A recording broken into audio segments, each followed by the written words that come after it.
On today's episode of the OneIQ Football Talk Podcast, Brendon and Sterling talk about some of the recent signings and a joke that's going around with the Pittsburgh Steelers, but they also go deep into their fantasy football expectations this year. All this to come and more.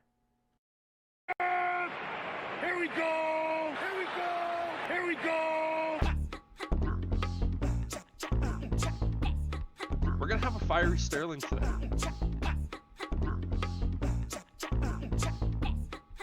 Well, no, you just have a big old air horn, and anytime a Packers fan tries to talk, you just hit the button and drown them out. Like, no, I can't hear you. Go Bears. It's basically the la la la la la la la. Yeah, exactly. Right? You don't even have to live there. You can do it from here. Just remote control everything.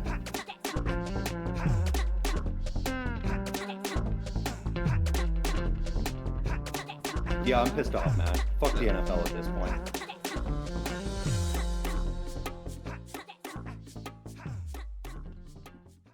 How's it going, everybody? Welcome to the OneIQ Football Talk Podcast. As per usual, joining me is my good buddy Sterling. How are you doing today, my friend? Doing good. Started my vacation yesterday, so I'm nice and rested, enjoying time. The sun is shining finally. It was a blizzard here earlier this week, and we were like, fuck, hello May, have some more snow. But it's nice. I'm liking it. We had some unique moves throughout the NFL this week after the draft last week. You know, it was entertaining talking about the draft. I'm sure we've both looked into some of the later round picks that both our teams took since then and done a little more research. And, you know, it's been a week of making fun of the Falcons for whatever the hell they were thinking, but it's been good. How have you been, buddy? I've been good. Just been a very interesting weekend. Speaking of the Falcons, I was driving to the gym this week, and I had Sirius on, and I was listening to their football network, and a guy was trying to justify the Falcons pick. And I'm sitting back going like I'm sorry, there is zero justification for this pick. If Kirk Cousins goes down week 1 and gets injured, everyone's going to go, well, see, it's like, no. You're still paying Kirk Cousins $100 million to stay on your team. And if Michael Penix comes in and lights it up, it's like, okay, you just paid a dude $180 million, $100 million guaranteed to be a backup. It is a lose-lose situation, no matter how you slice it. And it's... They saw what the Cleveland Browns were doing with Massage Watson, and they were like, we want to guarantee a guy money and then replace him right away, too. Yeah. No, I understand the Falcons fans trying to justify it, because let's be real, if my Steelers had done something like this, I would be trying to justify it. Yeah, that was the more... It's what you do as a diehard fan. Yeah. You find the justifications where the insanity occurs. Yep. You know, like we've been arguing all this offseason about Russell Wilson and Justin Fields and what the Steelers should do, you know, and I'm of a different mindset because I'm a Steeler fanboy. Yep. And I'm a Bears fan who genuinely loves Justin Fields and wants him to succeed. But speaking of Justin Fields and him succeeding, fun thing came out this week where Jaylen Warren, one of your running backs for the Pittsburgh Steelers, he was asked kind of about some of the new special teams rules and, you know, the new kickoff rules, and he muttered the phrase that, oh, the special teams coaching staff is thinking about putting Justin Fields as a returner. Now, that got a bunch of big laughs in the press conferences. If Jaylen Warren is just saying that just to be a shit disturber, that is a great troll.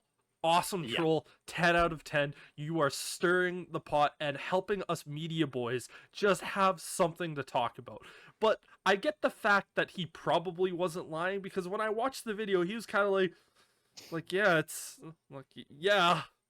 And I think it's like 99% troll, because I'm not even convinced that the special teams coach, if he said that, wasn't also just trolling the team going, hey, it's new rules, we're going to throw everybody in there. Who knows, Justin Fields might be returning kicks.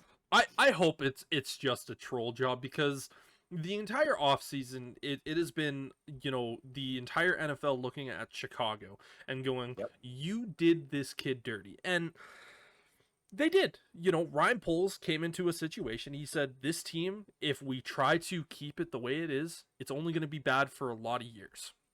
Yep. We're going to completely tear it down. It's not fair to this kid who is in year number 2 that we're essentially putting the team in to be the worst team in the NFL. That's not fair to him, but that's what we have to do.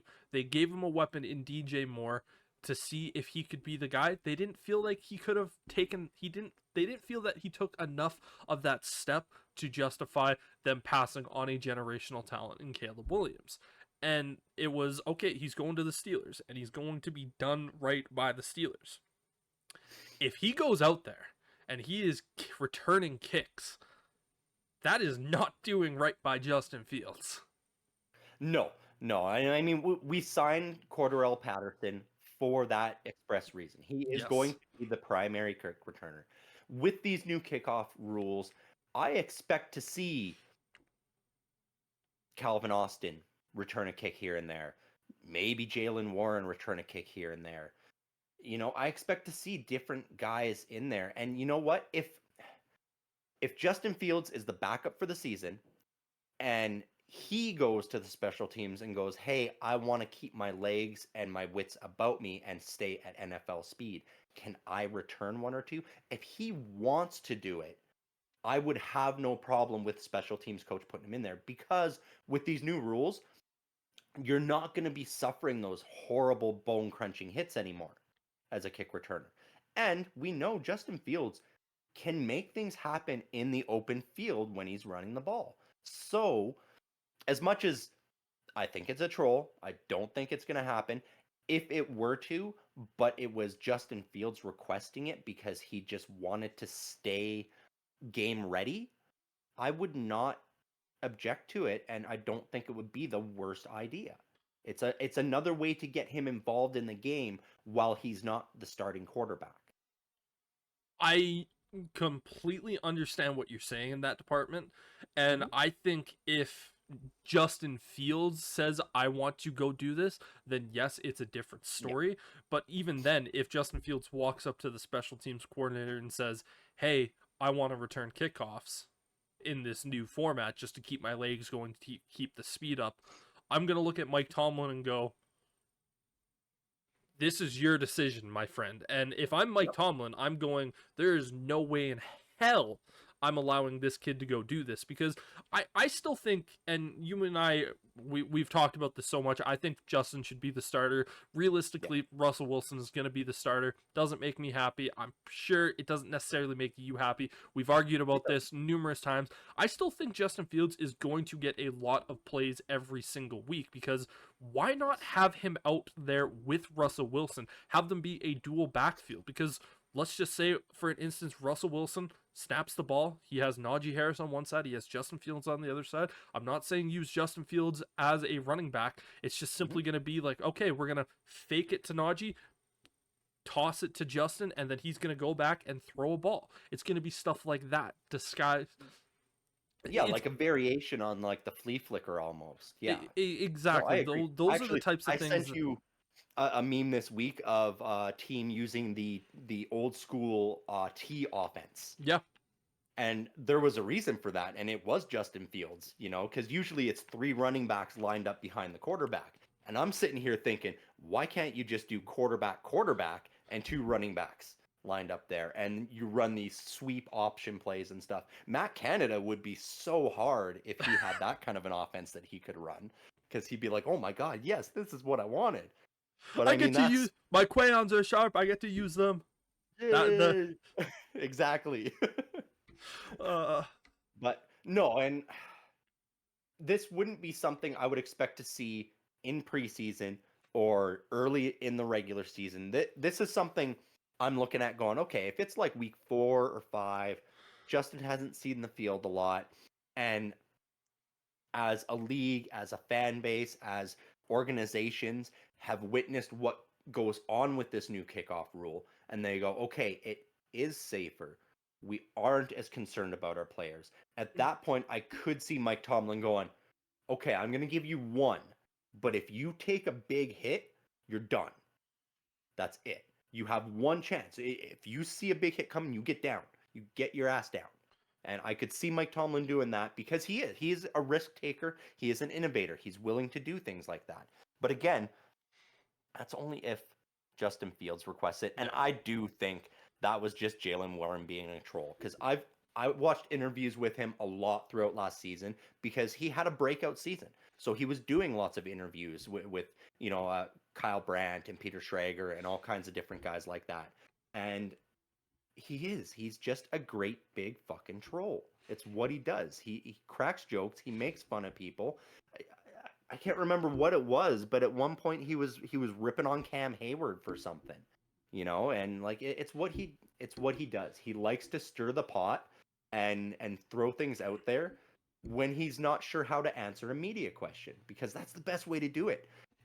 Rather than answer the question and get it wrong and then get in trouble from the media manager, you just throw something random out there, like a smoke bomb, and the media jumps on it, and then he's sitting back going, I didn't have to answer if I'm going to be doing kick returns.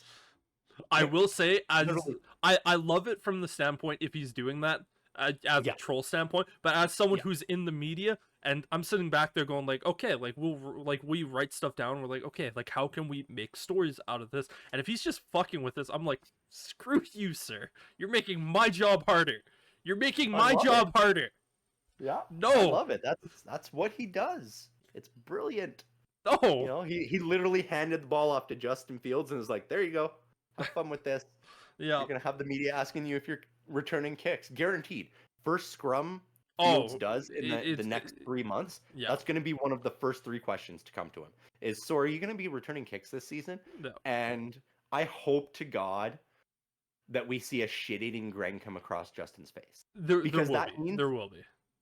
Well, and that means that he's really integrated with his teammates. He's gotten in tight with guys like Jalen Warren and Najee Harris, because that this is going to be a running inside joke if this truly was a troll. Yeah. And I hope to God we get that shit-eating grin, because honestly, that first day he showed up to the Steelers facility has me concerned, because he just looks so dejected.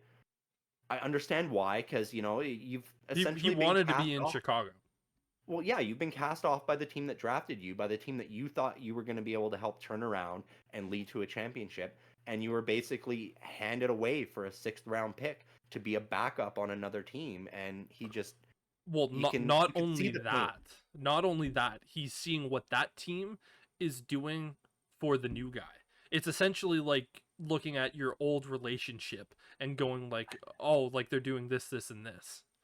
But it is, but like, I mean, even if Fields was still there, imagine the team he would have around him. Because imagine he didn't take Caleb Williams. So I can't. Huh?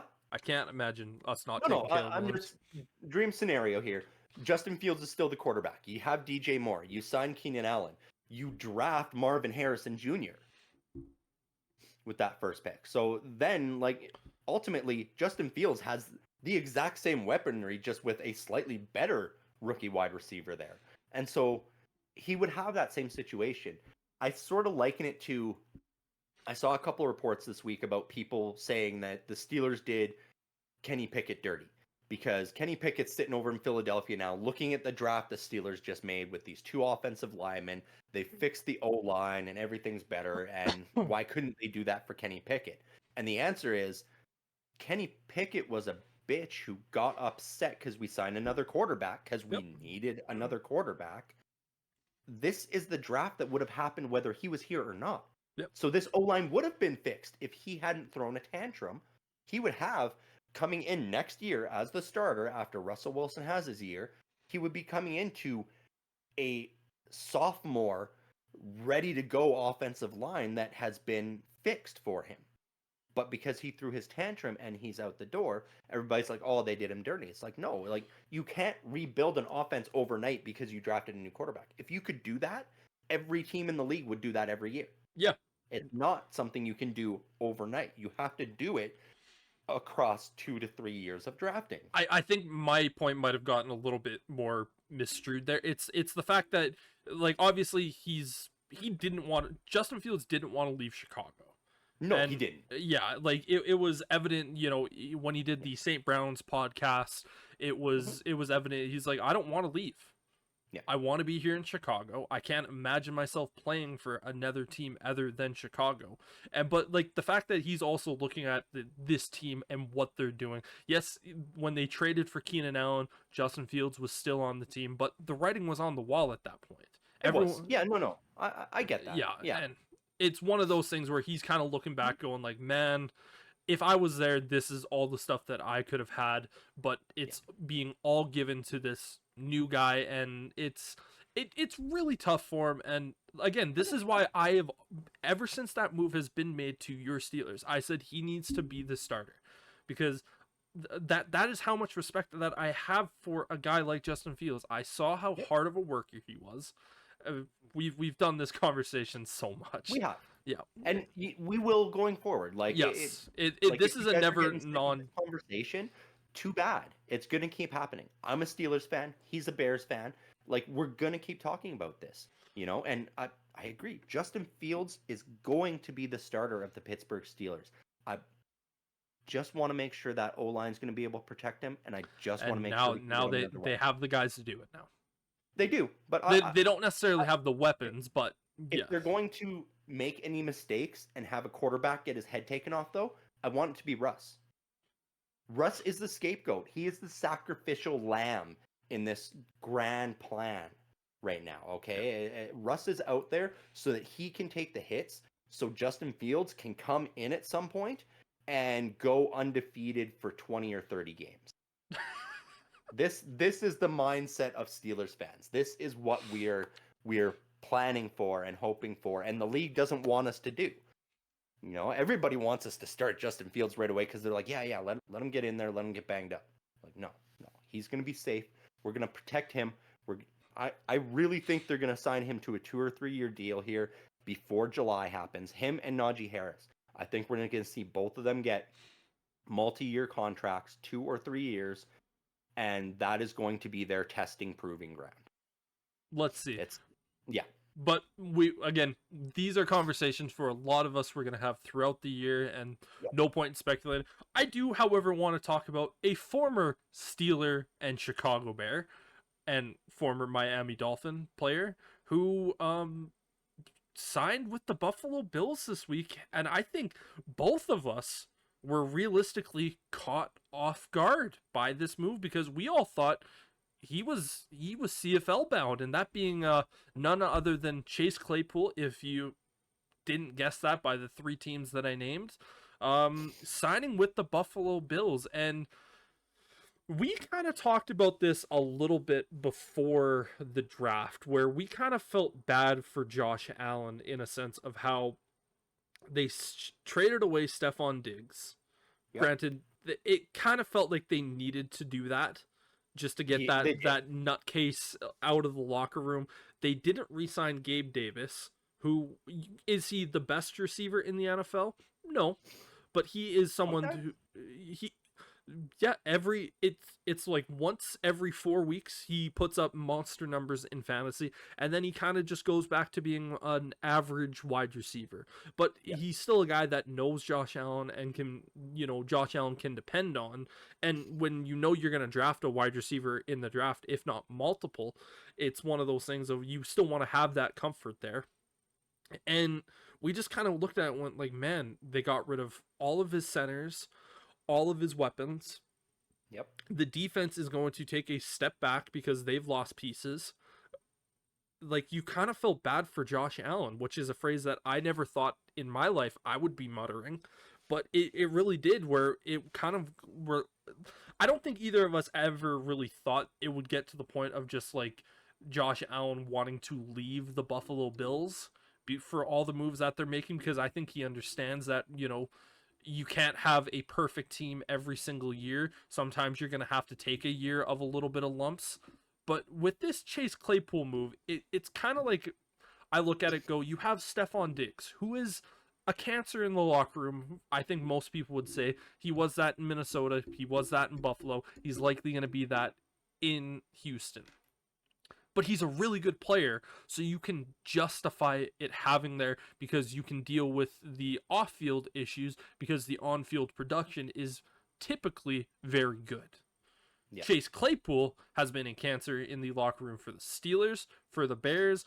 I don't really know what he was in Miami because even when he got traded there from Chicago, it's not like he made much of a contribution, but I imagine that he wasn't loved in Miami.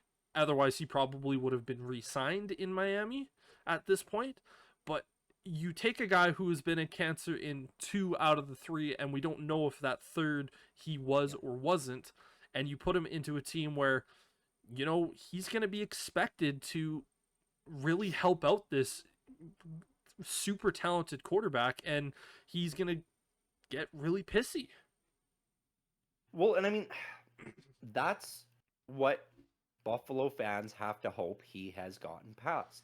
Like, none of us really know what happened to Chase Claypool, because when he was playing in Notre Dame, he had a good head on his shoulders. He was not a complainer. He was playing well. Even his rookie season, he was did phenomenal very well. his rookie year. Right, and he was not outspoken or controversial or anything like that.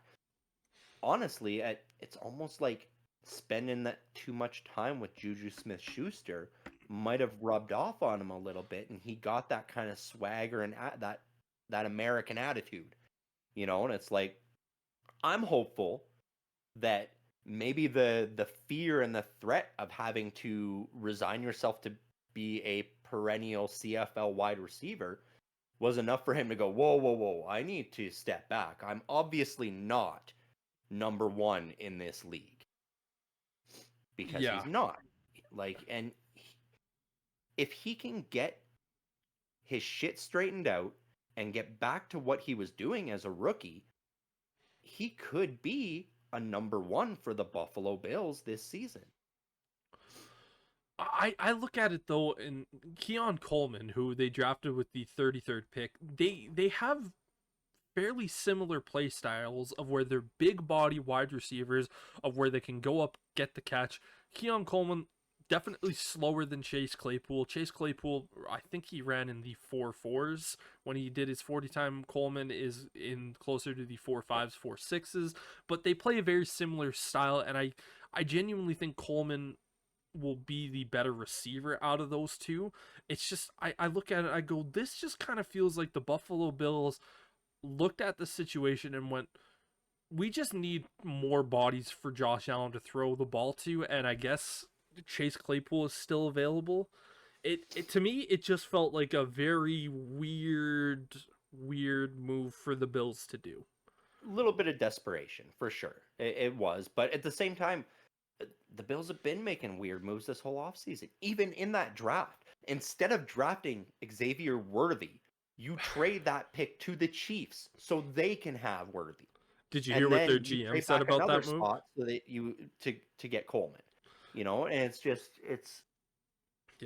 bizarre. The GM of the Bills came out and said, guys, it's not like we traded Xavier Worthy to the Chiefs. It's like, you did though.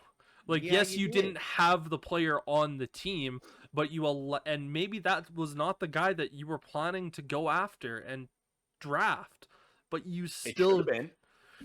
I agree. Yeah. Give Josh Allen cannon of an arm. Just say Xavier Worthy, go on the post route, and just allow Josh Allen to throw it 10 yards ahead of you, and just hopefully your speed goes up and gets it. I like Coleman. Coleman.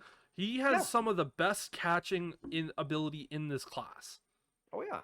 And don't get me wrong, but giving Patrick Mahomes and Andy Reid, Xavier Worthy, when they had Hollywood Brown, Travis Kelce, you're just sitting back going like, guys, and Rashid Rice, don't forget, he's a speedster, especially when he's in a car.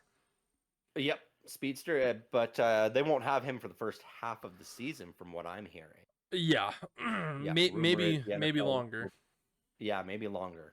Yeah, but again, we don't know. He could be part of that exemplis, but then also still play. The NFL is so weird when it comes to stuff like this.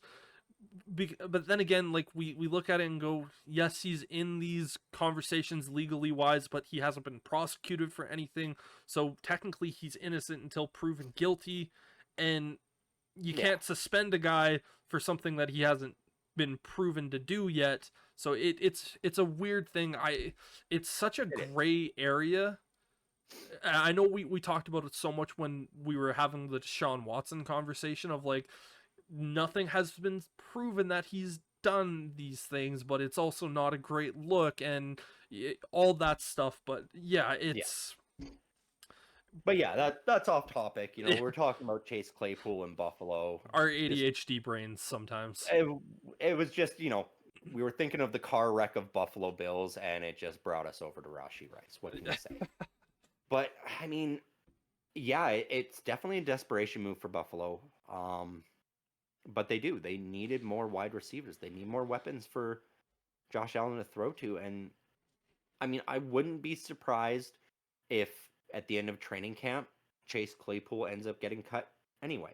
Yeah. It is possible. Yeah. At this point, I really do feel it was just bring in some extra bodies and let's see who fits well with Josh. Who You're gets throwing the shit at the chemistry wall going. and hopefully it sticks. Yeah. That's 'Cause exactly. we know it's going to be Keon Coleman. We know Curtis Samuel will still be there for sure. Yep. He's going to be a solid number 3 for them. He's a reliable target that has been proven in the NFL. And so they do still have Dalton Kincaid, who was an Yep. up-and-coming tight end last year. So there are some options there. It's not completely hopeless in Buffalo, but there is still a lot of. They don't have a number 1. Yeah. And I think that might be part of it. Bringing in Chase Claypool might push Keon Coleman that little bit extra so that he rises to that number 1 role sooner than later. That has to be the hope for sure.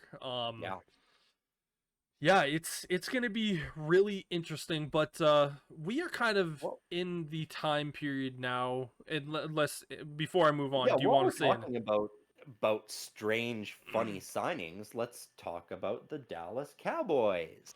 Oh yeah, because with Ezekiel Elliott. They have reunited with Ezekiel Elliott. He went and played for the Patriots for 1 year. They're still paying that former contract of his that they had him under. So they're effectively paying Ezekiel Elliott this year 2 contracts for a total of $9 million to be the running back in Dallas. Just blew my mind when that happened. I was like, you're just kidding me, right? Like, yeah, that would be a situation of it like, well, can we just bring him back on that old contract and just continue that? Can we sign him to a penny for this contract and just kind of have that other... Can we do like the no actual money given to him on this contract, like what we do with the veterans who just want to retire with their team? And I mean, you look at Ezekiel Elliott's stat lines, and he was phenomenal when he first came into the league. But every single season, you see his yards per game, his yards per carry has dropped consistently every single season. And so you got to wonder if this was the right move for Dallas. Much like with Buffalo, this feels like desperation. Like they didn't have the running back they felt was going to succeed for them. They lost Tony Pollard, who admittedly was not as great last year as everybody hyped him up to be, because he was a great running back in a 1-2 system.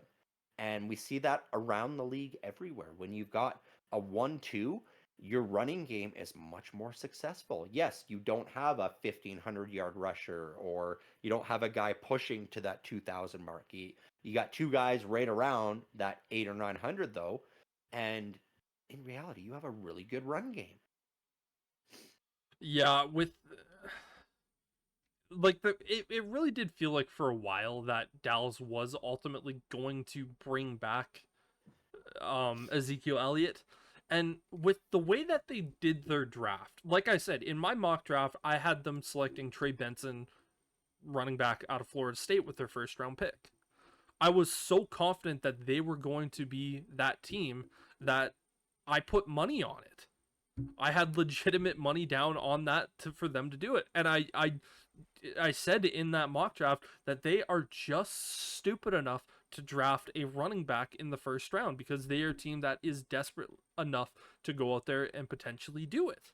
And but they were just smart enough to not be stupid enough to draft a running back in the first round. But then Jerry Jones, in his press conference after round 1, he said, "We really like this kid from Texas." And then they didn't get him. Yep. It's like, maybe not tell everyone that you really like a player that is still available. Jerry Jones is senile in everything he said. I'm sure everybody by now has seen the clip of him, when they were picking 24th, and he's like, well, we're the 24th worst team in the league. That's why we're picking 24th. And it's like, Jerry, that math ain't mathin', buddy. Yeah, he's like, oh, we're the 24th best team in the NFL. It's like, no. I'm not good at math. Like, hand up. Me, Brendon, here, not good at the math. Takes out a calculator for 1 + 1 just to be sure, because who knows nowadays.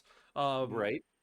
But Jerry Jones, like that, the Cowboys are not going to succeed until he's gone. Yeah. And you just hope that the entire Jones family at that point moves away, because even his son is trying to kind of step into that role. And I just go, unless you are the other side of the coin from your father, right? Like, maybe like there's a different baby daddy, and mom was sleeping around. Maybe that's your only hope. Yeah, but right now you just look at it and go, man, like, the fact that you didn't even draft a running back, because sure, you didn't get the guy that you might have wanted, but there was still a lot of good guys out there, like Blake Corum, for instance. We saw what Blake Corum was at Michigan. He was a touchdown machine. In my opinion, he's probably fairly similar to Ezekiel Elliott. Maybe he's a little bit more of a Walmart brand Ezekiel Elliott, but he's still a really good player. Ends up going to the Rams, who didn't necessarily need a running back, but the Rams just got stronger on offense. Yep. And you didn't draft a running back in the entirety of the draft, so you just kind of went back like, oh, hey, Ezekiel, you want to come play with us? And right. That's been the story of the Cowboys offseason, is you didn't do it. The season ended, and he tweeted out, "We're all in." Yeah. And I have not all in what? Like, I still remember that tweet from nothing. You did nothing in free agency. You let guys walk away. You didn't sign any of the players that you needed. You did virtually nothing in the draft. Like, what are you all in? Like, what are you talking about? Like, fuck, man, he's so confusing. I remember when the first week and a half of free agency was over, and Skip Bayless, he tweeted, "All in, comma, my ass." Yeah. And it was the Robert Griffin III, RG3, tweeted back, "This comma is going to go down in history for just saving this man," because like, it's one of those things. He didn't put like "all in my ass," pause, like Jerry Jones. He just tweeted that, and everyone's like, okay. We all knew what he was referencing, but like, thank God he had that comma. Otherwise, it would have been a much different conversation, to say the least. But punctuation is important. Yeah. It's just Cowboys. They're gonna do the Cowboys, and they're gonna lose Dak Prescott next offseason. And when Dak Prescott leaves next offseason, I can't imagine Micah Parsons is going to want to stick around. And we are actually seeing this Dallas Cowboys team implode from the inside out. Yep. They have CeeDee Lamb. Have they locked him up yet? Nope. And with Dak leaving and the threat of Micah Parsons going after, will CeeDee Lamb want to stay locked up there? Yep. You only have one franchise tag, so go ahead and franchise tag me, but I'm not staying here. Yeah, and the biggest problem for Dallas next year is that they are not going to be in a position to get a good quarterback, because next year's quarterback class is not good. At this point, it's not. We haven't seen we need to anything see that a makes lot us more. think it will be. Yeah, there needs to be a lot of stuff we need to see before we actually look at these guys. I know Deion Sanders and Shador Sanders were tweeting out that he's a top 5 pick next year's draft. I'm like, okay, I like Shador. I still need Yep. to see a lot more from him going into next year before I can say he's a top 5 pick or even a first round pick. Well, and even then, what are the odds of the Cowboys actually having a top 5 pick anyway? Well, that's the other point that I was going down, is that even if they're going to be a good enough team to warrant them into the middle teens to probably the early 20s, because their team right now is still a good team. Don't Yeah. get me wrong, they didn't add anything to their team really, but they didn't really lose all that much in my opinion either. They're still No. a playoff contender team this season. Oh, 100%. I expect them to pick right around where they did this year Yeah. for next year's draft. You know, that low to mid 20s. We're gonna see the Cowboys be really good for a good portion of the season. Cowboys fans are gonna go, "We're winning the Super Bowl this year."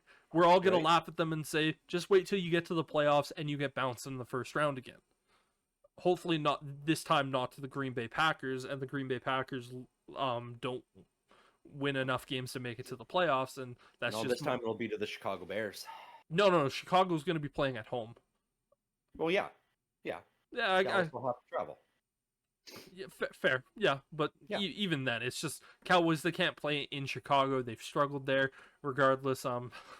But it's one of those things where once the season ends, it's gonna be a hell of a ride. Because again, Yep. we talked about it. Dak Prescott, CeeDee Lamb, Micah Parsons. You can't tag Dak Prescott. Nope. You have to figure out what you're gonna do with Parsons and CeeDee Lamb, because you need to keep both of those guys.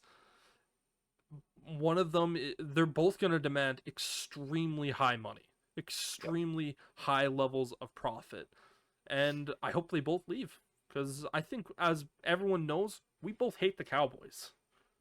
I mean, everybody who's not a Cowboys fan hates the Cowboys. Yeah. They are, without a doubt, the most hated team in the NFL. That's probably not named the Chiefs, just because when the team that has that kind of dynasty thing, like what we saw from the Patriots, everyone Yeah. hated the Patriots for years and years and years because, they were the best, and you got to hate the best. But, Yeah. you know, I know my team doesn't have a whole lot of love around the league either. I know The my Steelers. team. Yeah, the Steelers are a pretty hated team as well, unfortunately. Yep. The Bears are about to be a very hated team. Yep. Yeah, in about 3 years, the Bears will be climbing that list for sure. Well, I just think they're already being hated upon now, just because you're seeing other teams look at this and go, man, they still suck, like, blah, blah, blah, blah, blah. Like, I think it's kind of a funny thing to do where you talk to other fans of teams now and go, are you afraid of the Chicago Bears? Why would we be afraid of the Chicago Bears? I don't know. Did you see what they did? No, they have to still prove it to me. Like, yeah, I agree. They still have to prove it. But you should be scared. Yeah. The Bears might have a generational quarterback. If the Bears do actually have, if Caleb Williams is what he is supposed to be, and I truly believe he's going to be this, it is genuinely going to be a conversation of where we could see Mahomes v. Williams in the Super Bowl a handful of times.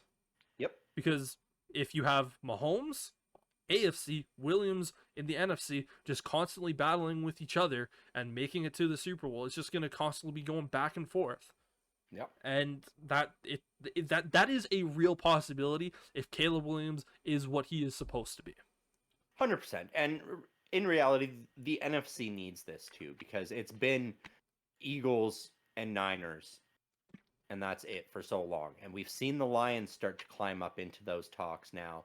The Cowboys always think they're there, but we know they're not. So it'll be nice to see the Bears there as well. It's nice to finally get some more competition in that NFC. Well, Because the AFC, while sure, Patrick Mahomes is always the guy there, there's always 2 or 3 teams where people are like, well, they might be able to beat them. They're good this year.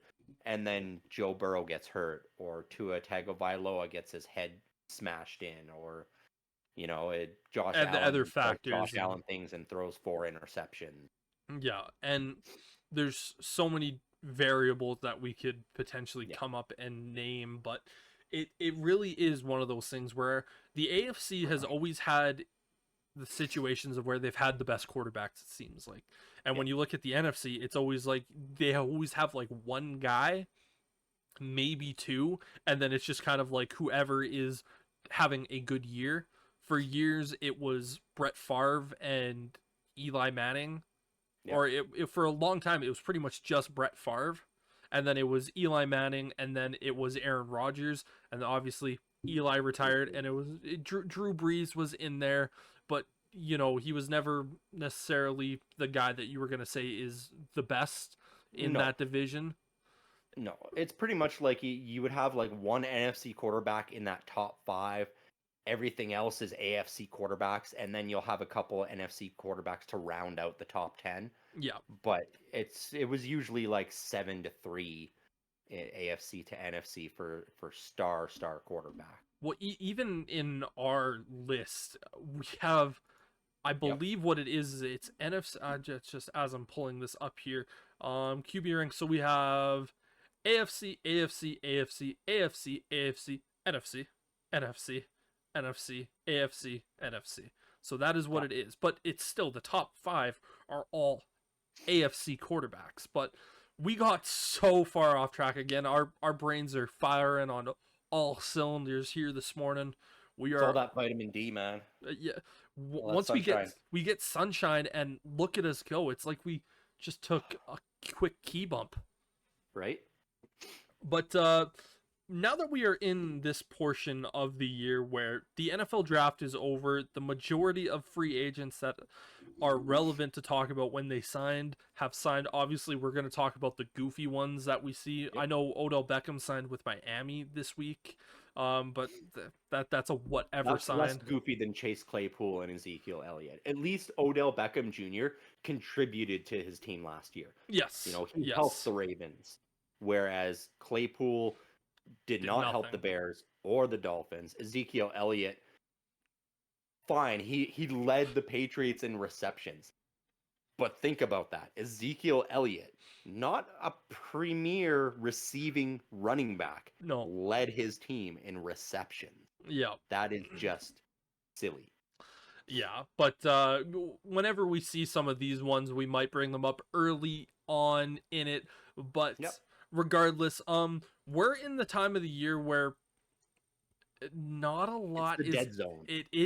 We've talked a few times, like, okay, we're in kind of like a lull, like a little bit of a dead period, but we really are until July. It happens like fucking clockwork. Yeah, every week, man. But yeah, it really is. We're in that dead zone period between the draft and OTAs that start up end of June, beginning of July. So we got 8 to 10 weeks here where it's going to be very slow football news. And I know years past, we would just take a full hiatus at this time. We would just be like, okay, we'll be back in 2 months. See you guys later. We'll see you when we see you. Right? We're going to try our best to not do that this year. We're going to try to find some content to bring you guys. We're going to talk a little bit about fantasy football leading up to that, because I know a lot of people like to do their fantasy draft during training camp and preseason, try to get it in there early. So we'll do our best to bring you some content. If we can't find NFL content, we'll try to think of something else. Exactly. And also NCAA is coming back. I know that I'm immediately jumping on that because it has been way too long. And the best part about everything that I'm hearing about this NCAA game is all the devs that have worked on this game, they are saying it is not a Madden clone. And I'm sitting back going, thank you. Yeah. Now, I still need to see more. Am I going to get it day of? You better believe it. But it is one of those things where it is gonna be like, we'll be doing some content on that, I'm sure, as well. But, we'll figure some way out to do it. It might not be something where you're able to see what both of us are doing, but you'll be able to hear us jibber jabbering at least and shooting the shit. Just due to the limitations I have on my end with my computer setup, I'm not able to stream capture as we go. Yeah. So there's that. But, I don't see any reason why we won't be able to do some co-op, versus NCAA leagues or something. We'll figure something out. We'll find a way to bring you this ADHD rant and tangents that we go on while still having some football for you guys. I still think that, and last thing before we get into some of our fantasy talk here for today, I think the biggest thing that you and I have talked about is we would love to have a mode where two people, we have one person being the offensive coordinator and one person being the defensive coordinator. So essentially, one person plays the offense, one person plays the defense. Because in all of our Madden playing that we've ever done, you have dominated on the defensive side of the ball. Me, however, I have dominated on the offensive side of the ball. And if you were to just pair us together and go, Brendon, you are doing the offense all by yourself, and Sterling, you're going to do the defense all by yourself. Good luck, everybody else. Yeah. You'd finally not have to be frustrated by going up against my defense anymore. Well, the last time that we did go up against it, the way that my offense was built really, really made your defense struggle. It was a glitch that ultimately screwed me in that game. Yep. But EA. Yep, but finally getting into the franchise conversation, 46 minutes into it. It's just one of those days, my friend, but every kind of week, one of the things that we are planning to do is talk about, I know next week we plan to talk about the quarterback position. We might switch that up and go a little bit more of the high relative positions, because I know quarterbacks kind of do this, but that's stuff that we'll kind of ultimately figure out as time goes on. Yeah, and I mean, as we go through that, we'll sort of lay out where we think draft-wise these should go. I think we're going to try to base this sort of off of a 10-man league, and so we'll be choosing like your top 20s to your top 40s depending on positions, because often you'll have one quarterback, two wide receivers, stuff like that. And so we'll make sure to be mentioning to where we think these guys should be taken, like when we do the quarterbacks and we're talking about Patrick Mahomes being the number one quarterback or something like that. That doesn't mean you take him pick one, round one overall. You know who I'm talking about. When Good you're old watching TJ. it, I'm talking to you. So don't be taking a quarterback first overall again. So we'll bring that sort of content as well. We'll let you know where about you should be drafting these guys so that you're not reaching, and so you're not waiting too long and finding yourself in that second tier of players for a position. Yeah, and you and I have been many years of fantasy football. Obviously, we know the game inside and out. The thing that we are going to be doing this year is we're actually going to be starting our first keeper league with a bunch of different people in it. Some of the guys that we had last year, and I really enjoy keeper leagues because it makes you think and draft a little bit differently. You might not necessarily get a guy that is going to win you the league this year. For instance, like a Rome Odunze. He might not be a guy that's going to win you your league this year, but you draft him because you know that you're not going to be able to draft him next year, because he's going to be one of those guys where you're like, damn, he ultimately put himself into wide receiver 8 in the draft. And if, for instance, he gets picked up by someone, he's going to just catapult himself into that wide receiver 2 or 3 spot. Maybe even that wide receiver 1. We just don't know. But so taking a look at here, Sterling, I'll let you start out with today. Pretty much what it's going to be is we're just talking about players that we genuinely like in fantasy. You're not going to see any shocking or hard-hitting stuff here where it's going to be like, oh, I need to write that guy down. It is a lot of like big-time names and just ultimately going, this is a guy, if you can draft him. Right. And in some cases, these may be guys that last year you or I did happen to draft because we saw something coming and it came to fruition. That the guy that's at the top of my list for that is Amon-Ra St. Brown. You know, I remember I got him, I think, in the 4th or 5th round. Yeah. And even at that point, there were a couple of you guys that were like, really? You're taking him with the Lions? You know, I know it wasn't you that said that, but there was a couple who were thinking that. And I was like, yeah, I think we're going to see something special. And I really think this year he's probably a top 4. Yeah, You know, I he is expect the to see him 4th go in wide the first receiver. round. He's wide receiver 4. I currently Yeah. have PFF's fantasy football rankings up right now on my screen, and they have Amon-Ra St. Brown as the 4th behind CeeDee Lamb, Jamar Chase, and Justin Jefferson. Right, and so like that was one of my biggest pickups last year that I absolutely loved. Some of the others where I think we're going to see really emerge this year, Kyron Williams with a full year could still have a good thing. I am concerned about Blake Corum being there now. It might take away some of his snaps, but they are sort of different styles. You know, Kyron Williams is really good at receiving out of the backfield, so Blake Corum's more of your home run hitter, kind of power back. He kind of has that ability to get that second gear in open field, but he also has that ability to kind of knock your head off. And he was a touchdown machine at Michigan. Do I think he's going to be a touchdown machine in the NFL? Probably not, but you know, touchdown getters know how to get in the end zone. Yeah, exactly. Yeah, but that's exactly it. You never really know.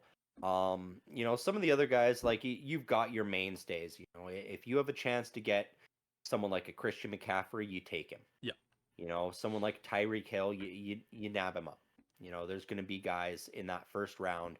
You can't pass on them. Something that's going to be interesting this year is the last 2 or 3 seasons I found the tight end position has been tough because you had your top tier, which was 2 guys. You had Travis Kelce and George Kittle. And you were seeing those guys go somewhere in that first 3 to 4 rounds often. And then it was just a significant drop. Do you want to know who the top 2 tight ends in that PFF has? I would imagine it is Sam Laporta. Sam Laporta is their first tight end. And their second one is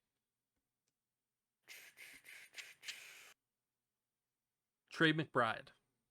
That's what I was trying to think of. I was trying to remember who the Cardinals was. But yeah, we're going to see some parity this year. So I'm not sure what this is going to cause for that tight end position. Are we still going to see them going in that 3 to 5 round range where it's just a run on tight ends now with Kelce, Kittle, Laporta, McBride? Do you want to know where PFF has Travis Kelce? Where it has Travis Kelce? Yeah. I'm betting they've probably got him 6 or 7.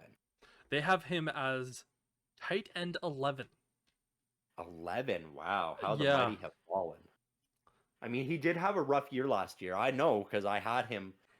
He was your first round pick. Mid-season, he was on and off my bench the rest of the year.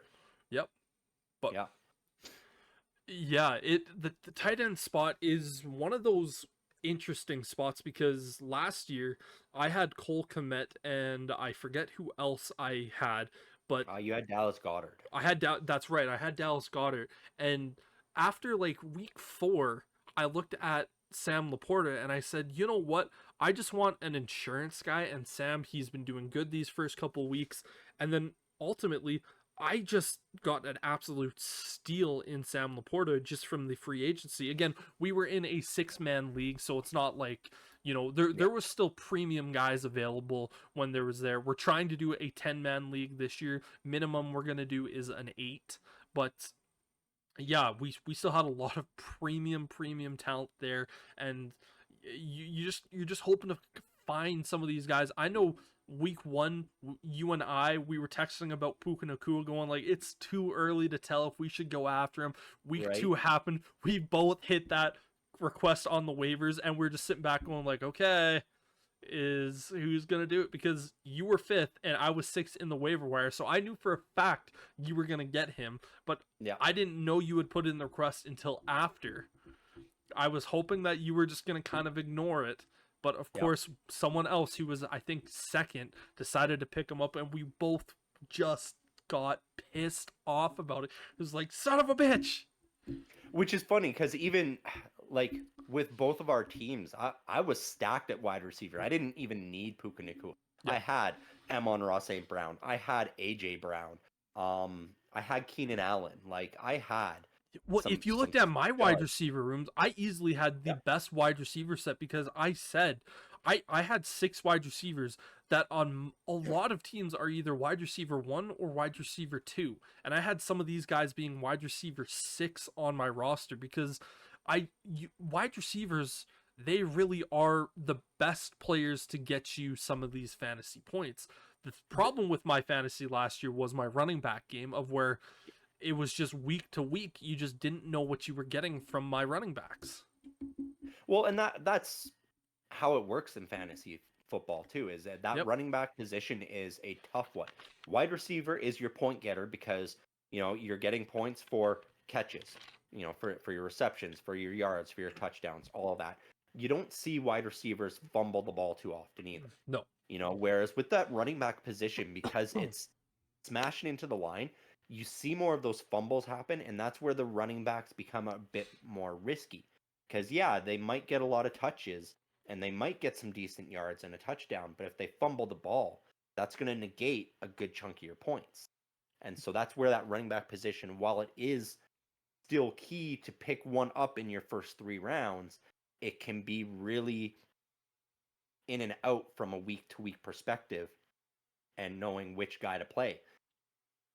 We were both shocked at kind of where Travis Kelce went. Where do you think Christian McCaffrey has been placed in PFF's fantasy football If ranking? they have him below 1, then PFF is smoking crack.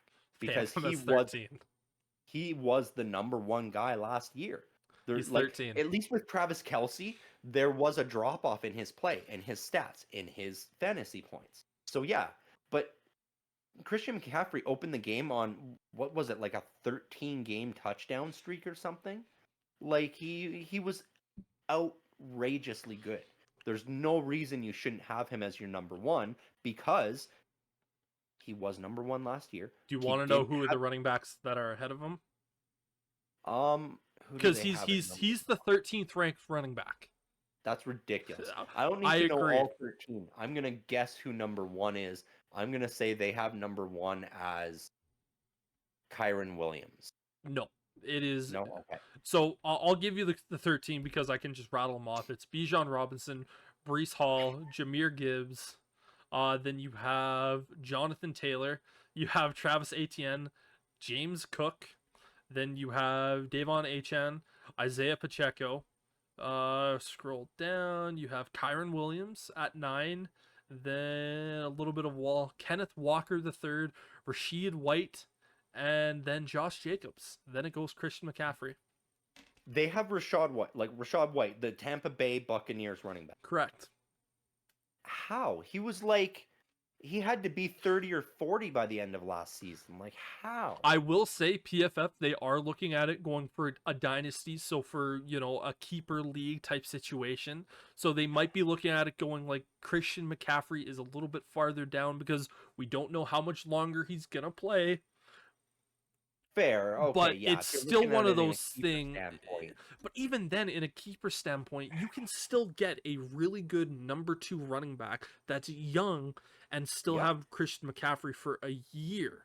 Because next year might be a really good running back class where you have, 2 or 3 guys maybe go in the first round. Unlikely, but... I mean, even without that, you're still going to have guys that come out of nowhere. Nobody was talking about the start of last season. He didn't even start for the Rams until week 7 or 8. Yeah. And then he was lights out. And all of a sudden it's like, oh man, this guy's someone special. So boom, then he's on people's list. That's the thing. You can scoop up some of these guys mid-season sometimes that then become a keeper for you. Yeah. Yeah, it is... Having CMC 13 is just silly. I can tell you for a fact that if in our league Christian McCaffrey somehow became the 13th running back available to be picked, you and I would be looking at it going, what the hell is happening? And I think you and I would be looking at each other going, how has this even been possible? I don't think it could happen. It wouldn't happen. If I'm picking 7th and CMC's there, I'm taking him. Yeah. Like if Christian McCaffrey is available in the first round, I am taking him. He was my number 1 point getter last season, consistently week in and week out. The only one that rivaled that was Amon-Ra St. Brown, who had a stretch in the middle of the season where he was dealing with some injuries and wasn't putting up those numbers for me. It's kind of like when I had Justin Jefferson fall to me at pick number 4, right? Where I looked at that and I went, I never thought I would actually get to this point, so I have to take him, and it kind of threw off my entire draft strategy because I was planning to take Tyreek Hill with pick number 4. Yeah. And of course, when Justin Jefferson just so happens to fall to you at pick 4, I kind of just sat there and went, okay, thank you, everybody. Appreciate it. I completely understand that. Like, if he's there in the first round, you should be taking him if the value is there, I think. Again, if you're not taking him first overall. No, you're not taking him. Like, if I have the first overall pick, I'm not taking him. I think in the first 5 picks, I wouldn't take Christian McCaffrey. Maybe at 5, but probably not 1 through 4. I would. If we're doing a 10-man keeper league, I would probably, at 6 and beyond, I would strongly consider it and go, that is the type of player that I am realistically gonna go after. But yeah, and I fully expect I'm likely gonna struggle in our fantasy league this year because I have not participated in keeper leagues before, so I definitely will have a struggle there. I might win this year because of that, because I'm not as good at looking ahead that way, and then I'll struggle in subsequent years as we go. But that's okay. I'm defending champ at this point, so I got nothing to worry about. Even if I finish last, I'm like, whatever. I won the first year.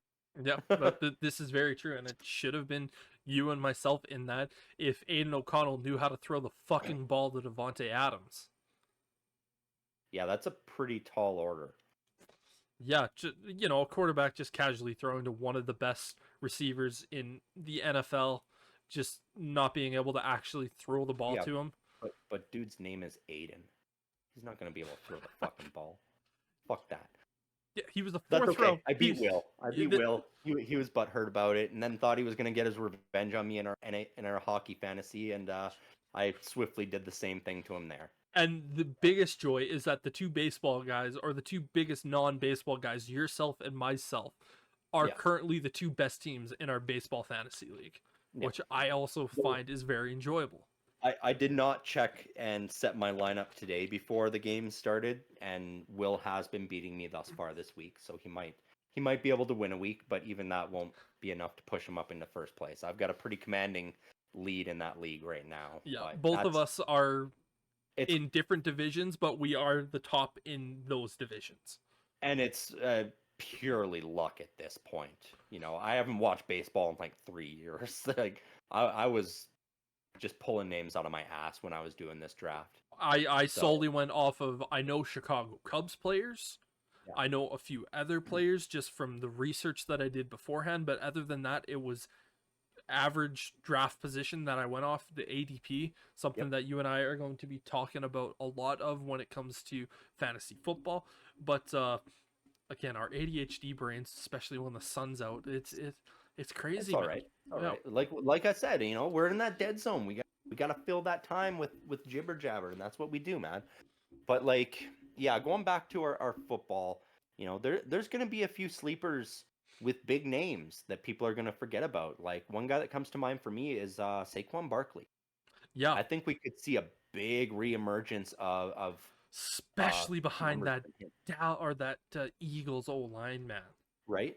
Well, and at the same time, I think we're going to see a significant drop-off in numbers from Jalen Hurts, because I think they're going to have to go away from that tush push, that QB sneak they were doing, because really it was Jason Kelce that made that move. It was Jason Kelce that was the driving force of that, exactly. And he's gone now. And so if they start to have those struggles like all the other teams did when they tried to replicate it, because nobody had that quick first step like Jason Kelce did. You're not going to be in that 92% anymore. Exactly. And so at that point, we could see them shift and start going, well, we got Saquon Barkley. Let's let him run it in from the 1 yard line. So I do think we're going to see that bit of a shift by week 4 or 5 on that Eagles team when they start getting stopped on the goal line with their quarterback sneak.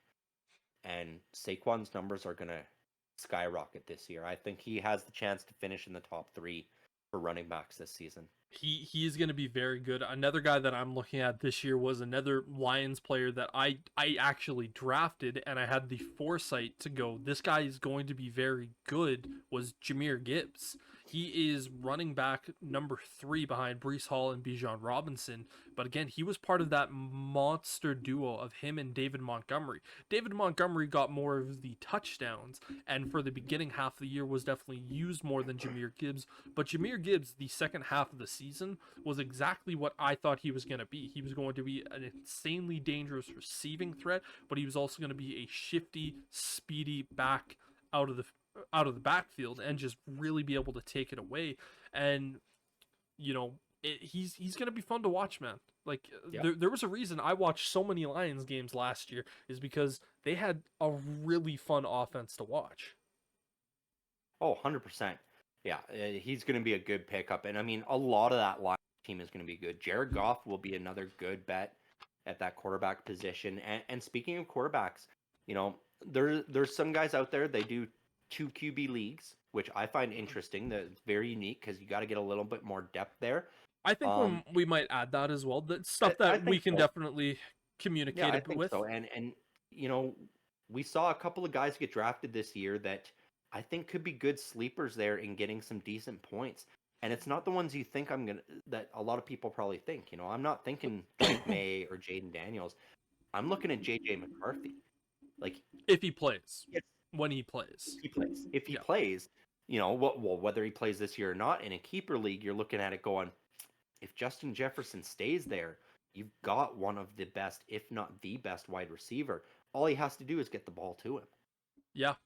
And another one is, I mean, as long as Courtland Sutton stays in Denver, if Bo Nix is the starter, Courtland Sutton was a bit of a touchdown machine for Russ Wilson. He was that safety blanket. The two of them was the reason that they were even in a playoff hunt at week 15, 16. And so still having Sutton there, that's going to be big for a rookie quarterback like a Bo Nix. That would be a guy that would be worth picking up, him or McCarthy, late rounds as your QB3 to fill in for, a bye week or an injury or something like that if you're desperate and you're not so sure on, a guy like an Aiden O'Connell or whoever ends up starting with Oakland or Vegas, sorry. Yeah, a guy that I really like to talk about, and this is a guy that I said the exact same thing last year about, and that was Garrett Wilson. Him and Aaron Rodgers are going to be an insanely good duo. And unfortunately, I drafted Garrett Wilson last year off the fact that he was going to be the number 1 target for Aaron Rodgers, and he is already a phenomenal young wide receiver that a lot of people are going, he's going to be Devontae Adams with the Jets for Aaron Rodgers, like what Devontae Adams was in Green Bay. And again, Aaron Rodgers is coming back. He's going to be healthy, and if he can manage to play more than 4 snaps this season, Garrett Wilson is going to be very, very good, because we know for a fact Garrett Wilson, even last year, with all the different quarterback changes that happened, he had some games where it was just nothing from him. Then he had games where he was lights out. With Aaron Rodgers, he's going to constantly be able to deliver him the ball with timing and precision. Garrett Wilson might be one of those guys where you look at drafting over some other wide receivers in the first round because he's going to have Aaron Rodgers throwing him the ball. And with a lot of these wide receivers, it really is who's going to be throwing the ball to them. Yeah. We look at Justin Jefferson. We knew Kirk Cousins was throwing him the ball last year. This year, you're like, okay, is Sam Darnold going to be able to deliver it? I still think Justin Jefferson is going to be the first pick, or at least he should be in the draft, because even with his injuries last year, he was still one of the very best wide receivers and fantasy getters. Because I think in his first 5 games, he had 4 games where he had 150 yards in each of those games, and he had like 7 or 8 touchdowns. And then when he got hurt, that really affected my team. And Yep. but it was one of those things where you're like even when he came back and he was going with this quarterback and then that quarterback and then this quarterback, he was still producing. Yeah. Well, and I think that was sort of the issue for the Vikings last year, was because it became this rotation of quarterbacks, there wasn't that chemistry. If they go into this season, definitive, Darnold's our guy, JJ McCarthy is going to back up, whichever quarterback it is, you've got Justin Jefferson, you've got Jordan Addison, you've got TJ Hawkinson, you have Aaron Jones that you can hand the ball off to. Like, that quarterback is going to be in a great position to do things that they haven't been able to do thus far in their career if you're Sam Darnold, or you're going to be able to come into the league and make a splash if you're JJ McCarthy. It's a great situation. And that's what it is. A lot of times for the wide receiver, it is who's throwing you the ball, but it's also what else is going on in your offense. Do you have a run game? Because if you're a one-dimensional offense, you're in trouble. That Jets offense, Breece Hall was lights out for them last year. He got the most fantasy points in the NFL last year. Yeah. So, I mean, he is going to help alleviate some of that pressure for Garrett Wilson and Aaron Rodgers, which is excellent and definitely makes Wilson a good sneaky pickup that people are likely going to forget about. One of the things that you said right there is what else is going on around the offense. And when I look at CeeDee Lamb, I think he's not going to be as good as some people expect. He's still going to be a very good wide receiver because he's CeeDee Lamb and he's very good, and he has Dak Prescott throwing him the ball. But the problem is when you look at that offense, you go, okay, who's the quarterback? Prescott. He's a top 6 guy in our opinion. That's where he is on our list. CeeDee Lamb is, I think both of us agree that he's easily in the top 10, might even be in the top 5. I forget where we had him in our top 5 video. Go back and watch that a few weeks ago where we talked about that. But once you get to that point, you go, okay, well, they brought back Ezekiel Elliott. But then you go, who else is on that offense for defenses to look at and go, we need to stop this guy? They have Brandon Cooks.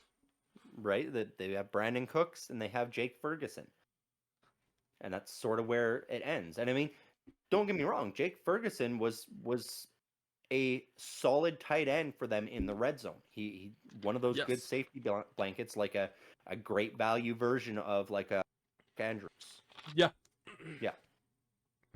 But it really is one of those things where PFF has CeeDee Lamb as their 3rd receiver in this year's class, and I go, if I'm picking 3rd and CeeDee Lamb, and I have a choice between CeeDee Lamb, Amon-Ra St. Brown, Puka Nacua, Bijan, or Garrett Wilson for a wide receiver, because I truly do believe in your first 5 picks, you have to pick a wide receiver. Mm-hmm. CeeDee Lamb is the last guy on that list for me because he is going to be the guy that has the most pressure. He's going to face the most double teams. Amon-Ra is very good. He's kind of in a little bit of a situation similar to CeeDee in terms of the wide receivers also there in Detroit. But then again, you have Sam Laporta, you have Jahmyr Gibbs and David Montgomery. And so it makes it really tricky in that standpoint. Puka Nacua, he has White Lightning. Why am I forgetting his name? Also, Cooper Kupp. Thank you, Cooper Kupp. That's a guy that you can't forget about. And then Garrett Wilson, as we talked about, he just kind of goes to that point where I'm like, if I had to choose a wide receiver right there, I would struggle to choose CeeDee Lamb 3rd. Yeah. I understand why they have him there because his fantasy points were so good last year, but defenses are going to look at this Dallas offense and go, if we're not in the red zone, we don't necessarily have to worry about anybody else. Yeah. And 100%. And I do expect to see a drop off from CeeDee Lamb this year, just because there's going to also be drama around that team of what's happening at the end of the season. Is Dak walking away? Like, what's going to happen? Is this so many different scenarios? Yep. Right. Very, very interesting. Another player that I'm kind of looking at right now, Josh Allen. He's PFF's QB number one. I would be extremely hesitant to draft Josh Allen as your QB1 in a keeper league, Yeah. because here's the thing: is that both of us are pretty much in agreement. You do not draft a quarterback until the earliest third round. Anything before that is kind of criminal in our opinions. But even then, like a third round pick at a quarterback, we still kind of look at that and go, ugh. You can find some really good quarterbacks at later down the road. They have Josh Allen as the 17th best fantasy player. I look at that and I go, Josh Allen, he's a good football player. We saw what he was like with Gabe Davis and Stephon Diggs. What is he going to be like with this new offense with Keon Coleman, Curtis Samuels, and obviously Chase Claypool for him throwing the ball to? Yes, he has Dalton Kincaid, but there's more question marks than there is thumbs up. I think the only guy that we can say is a good fantasy weapon for him is Dalton Kincaid. Other than that, we kind of look at it and go, even James Cook. I don't think either of us are really that certain that James Cook can be a premier running back. I mean, he had flashes last year, but he's definitely more of a flex running back as opposed to a RB1 or even RB2 in my. Yeah. He's kind of one of those guys, in my opinion, that I would draft for sure, but he's kind of on the bench, and it's one of those things of going like, okay, I know this particular running back that I have maybe at 2 or a flex position is playing a team that's really good at stopping the run. Maybe I just swap him out for James Cook, because James Cook is probably going to have a slightly better week because he's going up against a team that has a worse run defense and this, that, and the other thing. But yeah, it's really interesting. Where do you think, and who do you think is the first rookie on the list? First rookie on that list, I would say it's got to be Marvin Harrison Jr. It is Marvin Harrison Jr. And I would imagine, like, is this the overall list or just the wide receivers list? Overall list. I'll tell you his wide receiver ranking as well. Yeah, I'd say overall he's probably sitting around the 18 to 20 range. Wide receiver list, I would expect him to be about 9 to 12. So he's pick number 11 for PFF, and he is wide receiver 7. Okay. I don't necessarily hate that because we know what Marvin Harrison Jr. is going to be. The problem is that in Arizona here at the moment, you might have that issue of kind of similar to what CeeDee Lamb is going to be dealing with in Dallas, of where, yes, you have Trey McBride, but you still need a lot more. And I look at that and I go, man, it's gonna be tough. But a guy that I look at is Malik Neighbors. They have him as the 23rd player on their list, and they have him as wide receiver 12. Both of us love Malik Neighbors. We love what we saw from him. Yeah. We hate the place that he went to, because both of us think that he kind of went to a wide receiver graveyard, unfortunately, because of the quarterback that's going to be throwing the ball. And when we like what we talked about with that Dallas and potentially Cardinals offense, when we look at the Giants, you go, okay, who are the playmakers on that Giants team? Playmakers, please raise your hand. Malik Neighbors. Yeah, it's pretty much that. He walked into that room and went, "Hi, I'm Malik Neighbors. I'm a wide receiver. I'm a playmaker, and I'm the guy that's going to be scoring all your points this year." Yeah. Anyone else gonna be able to help me? Anyone? Bueller. Bueller. There's no words to say about that. And I mean, I don't see myself taking Neighbors in any situation, unless he's there like late, and I'm like, well, this is a keeper league, maybe the Giants come to their senses and find a way to get rid of Jones and bring something else in. If I But who saw knows Malik what? Neighbors there in the 7th round, I would probably pull the trigger. I Yeah, don't if I think had a starter at every other position, then I would. Yes. he's one of those guys that if I had my 3 wide receivers that I'm typically going to be running with, because knowing me, I like to run 3 wide receivers, my 2 starters, and my 1 flex position. Yep. Because again, your wide receivers, they just do so much for you. Yeah, that's your money. It really is your money. And if I saw Malik Neighbors there at like in round number 7, and I had the ability to draft him at that point, it would be really difficult for me not to say yes to that. I don't think he's going to be there at that point, but it's one of those things where I look at a guy, for instance, and I know this might sound like a little bit of a homer situation for me, but I look at a guy like Rome Odunze, who is wide receiver 20 and he's picked 42. Rome Odunze, I would pick ahead of Malik Neighbors because he's going to be able to have more opportunities. Yes, he's in an absolutely stacked wide receiver room of DJ Moore and Keenan Allen, but all 3 of these guys are realistically expected to be 1,000-yard receivers. Rome Odunze is one of the best 50-50 ball receivers that we've seen enter the league in a lot of years. And he already has worked with Caleb Williams, so it's not going to be an issue. Nope, but this brings me to a team that's sort of had me puzzled for when it comes time to do the fantasy draft, and that is the Chicago Bears.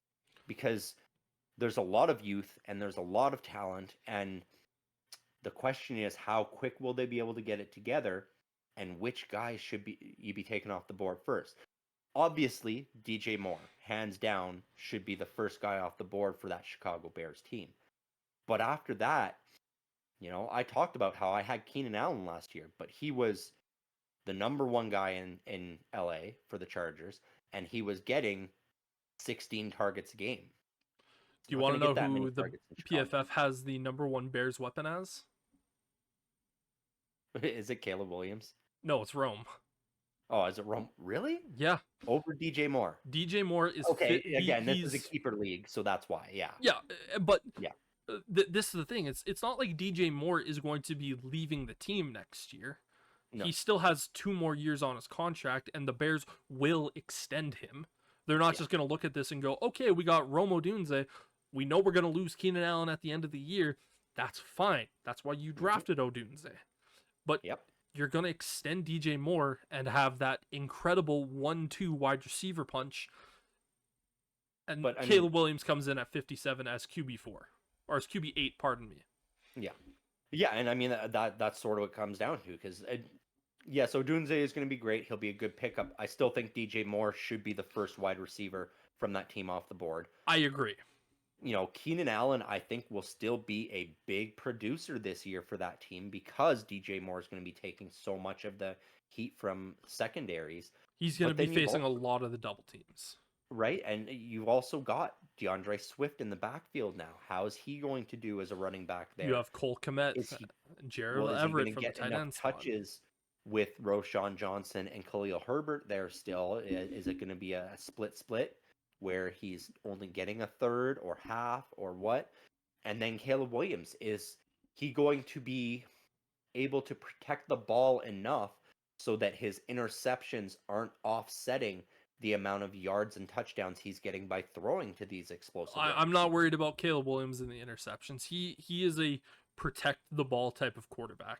Yep. There's a stat that has come out about Caleb Williams. In the 3rd quarter, how many interceptions do you think he threw over his college career in the 3rd quarter? Oh, over his college career, maybe 2. Right? Do you know how many he threw in the 4th quarter? 0 as well. Do you want to know how many he threw in the red zone? None. But again, that's college. Yes. NFL is different.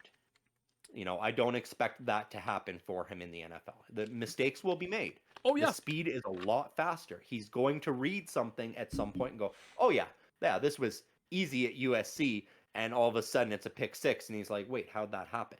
Totally agree. Luckily, agree. He's smart enough. He will learn from those mistakes.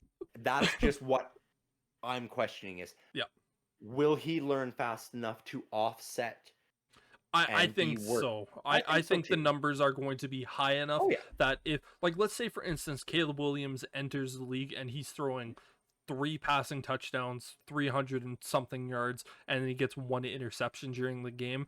The numbers hmm that he is outputting just from the passing touchdowns and the yep, passing yards and adding in the additional rushing yards that he's going to get with that 1 interception, you're going to go, it completely negates 100%. any interceptions. Yeah. Yep, 100%. But again, a rookie coming in, we expect big things out of him, but things happen. Yep. Like those first few weeks, what if his stat line is, 190 passing yards with 1 passing touchdown, a rushing touchdown, and 3 interceptions? Yeah. Like things like that is where it's like, okay, is he worthy right away of being a QB1? Because with him sitting at number 8 in a 10-man league, that would indicate he's going to be a QB1 on one of these teams. I Totally. just wonder And he's if going to be a QB1 on my team. probably. I fully expect you to be taking him. Yeah. Yeah. But yeah, no, I That's know, I why know. if I'm picking ahead of you, I might sneak in there and do that just to piss you off. Trey bait, And cock punch. And right? cock punch. Yeah. The next time when we go to the golf or the driving range, it's instead of the handshake, it's going to be hi and cock punch. Right. When you Yeah. make that type of move, that's exactly what would happen in that scenario, and Yeah. we'll have to do that at some point soon. But yeah, no, it's going to be really interesting, and we are going to go deeper into each of these positions within the following weeks. We're not going to immediately jump in and go, all right, this we'll have like a nice little maybe 10-15 minute conversation beforehand of stuff that we're hearing, and kind of then jump into the fantasy. But yeah. Yeah, and I do think as we go forward, because there aren't a lot of people that play keeper leagues, I think when we're doing our ratings, we need to be focusing more on just year in, year out. Yep. How we think guys are going to perform this year. Oh, Not totally. necessarily for a keeper league, because I don't think a lot of people will be playing keeper league. I know there are people that do enjoy There are. keeper leagues, and I Yep. enjoy a keeper league, but yeah, it is definitely going to be how are you going to win your league this year, and we'll also talk about guys of how you could draft them and with their it's going to be we're going to have conversations about both strategies with each of these players of like how is this guy going to win you your league this year, and how is he going to be with your futures if you're going to keep him, and if you are playing an individual league year to year, maybe you try to target this guy a little bit earlier than what some people might expect. Yeah. Type situations, kind of like 100%. almost predicting like what we saw from Jameer Gibbs and Sam Laporta. Mhm. But it is going to be a lot of fun fantasy conversations, and when I look at some of the quarterbacks in this one, it's really, really weird because you look at a guy like Jalen Hurts. Yep. We both look at him, and his passing numbers were really down last year. But his rushing kind of offset that with how many touchdowns he was getting. And the fact that Anthony Richardson is QB5 on this list, and he played in 2 games last year, I sit back and I go, man, you guys are putting a lot of faith into this guy who essentially was made out of paper mache last year. Yeah. Gonna be I really disagree with that, and that is sort of where my issue comes with using the keeper league ratings, because a lot of times guys' positions get overinflated due to their youth. They're like, oh well, you get him in a keeper league, you're going to be able to have him for 10 years. You're not going to have to worry about your quarterback too until he gets hurt in week 3. That's where the issue comes in with some of those keeper leagues, is you'll see guys' ratings get overinflated just for the fact that you're going to be able to, you won't have to draft that position for a long time. He might not be the best guy, but he'll be consistent for you if he stays healthy.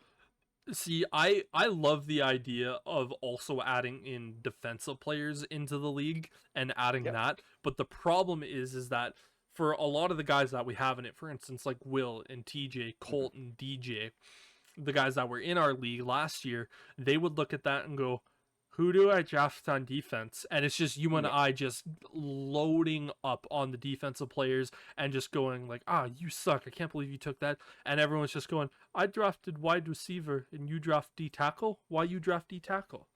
So we won't be adding the defensive players into it, but it's one of those No. ones where I think it would be really fun to have that in there as well because it adds so much more.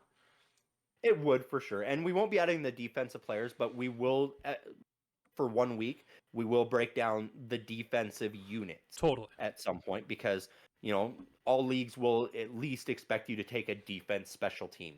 Yeah. A defender and, having a kicker at some point. Again, I think that particular week will be defensive and special team, like kickers and that type of thing. Yeah, it'll be kickers and defense that we'll talk about. One thing I think we'll have to look at too is with the new kickoff rules. I think some of these leagues are allowing you to add a kick return, punt return position as well. Yeah. I think that's something we should look at doing because I think that facet of the game is going to become much more important going forward. So I agree, but I'm just looking through this PFF thing. They have Aaron Rodgers as QB 31. Well, again, it's keeper league. That's the problem. Yeah. Because he's so old, they're like, oh well, he's going to be gone in a season. Yeah. Exactly. That's why I dislike using the keeper league stats just because they will over and under inflate certain players where it's like, no, I mean, you have to pick him sooner than that. Yeah, he will be a lot better than. Well, exactly. Depending on where you pick. If you're picking the first quarterback, then yeah, you're going to want to take a guy who is both talented and young. At that point, I would say you want either Patrick Mahomes or CJ Stroud. Yeah. If you're picking your number one quarterback. If you're picking the 10th quarterback, so you're the last guy getting your starting quarterback, then taking a guy like Aaron Rodgers is not a bad idea. Yeah, it's one of those things of where you look at it and go, it might be too early to pick maybe either a year 1 or year 2 guy, but you still need that established guy and who's going to hopefully do that. And again, we're going to be talking quarterbacks next week. And so if we're going you guys have questions, if you're new to fantasy football, you're looking to get involved this year, or anything like that, by all means, leave questions in the comments. We'll take a look. We'll see what you guys have to say, and we'll do our best to help educate people who maybe haven't participated in this before or are just looking for some more knowledge and some ability. Maybe you can go out there and shock your league and win yourself a championship, get some bragging rights. And whatever you do, do not hope that Aiden O'Connell is going to be able to find Davante Adams for 3 receptions in a game. Just don't hope for that because apparently it's not going to be something that's going to be able to happen. And I don't think anybody in their right mind ever thought that was going to happen. That's why I said in their right mind. Yeah, that was yeah. I can't believe we didn't talk about it last year, but Brendon lost our semifinal matchup to Will by what was it, like 0.2? Yeah, it was 0.4. Yeah, so it was less than half a point that he ended up losing that semifinal matchup. I went into the final game of that day, so because we didn't have Monday night games at that point because it was around Christmas time, and so I walked into it and it was the Raiders versus I forget who they were playing that particular game, but Davante Adams was my last player playing. Will was 3 points ahead of me, and at the start of that day, because it was Christmas and there was 3 games, I managed to climb back I think it was like 30-point gap because he had all of his guys already play. And so when I looked at it, I went, Davante Adams, all he needs to do is catch 3 balls. Yep. And get 1 yard, and I win. With that being said, I didn't even think he needed to catch 3 balls. I thought he could have caught 2 and get enough. Aiden O'Connell hit him for 2 passes and he got like 8 yards off of that. And you want to know how many targets? I'm pretty sure, like, I think it was like Aiden O'Connell attempted like 8 times to Devontae Adams, and the other 6 passes that he had to him were either uncatchable or so over his head or perfectly like into triple coverage. You're just like I needed one more catch. Right? You felt for a day what it feels like to be a Raiders fan. A place where I never want to be ever again. Right? Yeah. Just crazy, but it goes to show how little sometimes it takes to win or lose in a round of playoffs during a fantasy football season. Yeah, one of the things that I heard last year that was so true is you can build a team to get you to the playoffs, but once you get to the playoffs, it is strictly luck. There doesn't matter how good your team is, it is strictly luck. Yeah, and unfortunately that is one of the unfortunate things, because your playoffs often will take place in the final 2 to 4 weeks of the season, where if a team is good enough and you've got a superstar player, they may not be starting those players because they're resting for the playoffs already. And so you're looking at that last week, that championship week, and you've got a guy like Christian McCaffrey, who I had, and the 49ers are like, well, we're resting him because we got playoffs. And so championship week, your best player, you can't play. So that is where having depth and having the ability to make sure you're picking up guys in the late rounds and through free agency and the waiver wire throughout the season is so key and so important as you go, making sure that you have the depth to fill those spots and not suffer too much of a point drop off. Yeah, it is. It's going to be really interesting. It's going to be a lot of fun conversations. And again, I got a little bit distracted. Caleb Williams and a bunch of the Bears players are at the Cubs game right now, so it's just happy times for me. Oh, okay. So Brendon needs to go jerk off. No. No. Did he paint his nails Cubs colors? Can't tell. But a bunch of the old linemen were there, and there's a picture of him walking there, and it says, got a full starting 5 offensive line around him as he's walking into the Cubs game. It's like no one is touching Golden Boy. No one's allowed near him. He's a fan of the people, but no touch. No touch. And I completely respect it, because, yeah. But that is likely going to do it here today for this particular episode.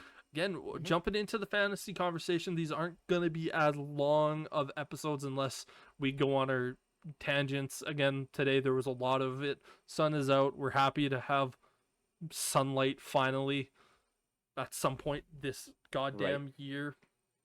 And it's inevitable. We will continue to argue about the Pittsburgh Steelers quarterback situation week in and week out, probably all the way into the regular season until Justin Fields finally becomes the starter.